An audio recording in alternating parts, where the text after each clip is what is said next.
Agjencia për parandalimin e krimit të organizuar, trafikimit të palishëm, drogës, terrorizmit, dhunës, korrupsionit dhe marrëdhënieve diplomatike për siguri, paqe dhe të drejtat e njeriut në mbar botën, në mbështetje të komuniteteve, emigrantëve dhe policisë së shtetit, ka shpërndarë certifikata mirënjohje për disa personalitete të shquara.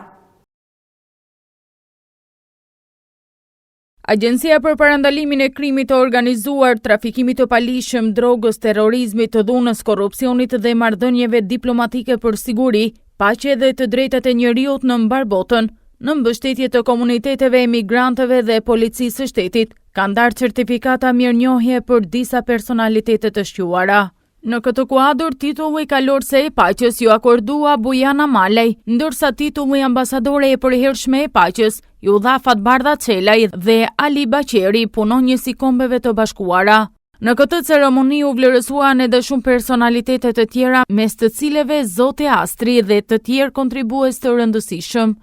Një nga momentet më domethënëse të këtij eventi ishte vlerësimi i ndihmës së ofruar nga këto personalitete për një familje në nevojë në Kurbin Laç, duke siguruar ushqime për një vit të plotë. Konferenca u organizua nga drejtori ekzekutiv Fatmir Sena së bashku me ekipin e tij, duke shprehur angazhimin për promovimin e paqes, humanizmit dhe mbështetjes ndaj komuniteteve në nevojë.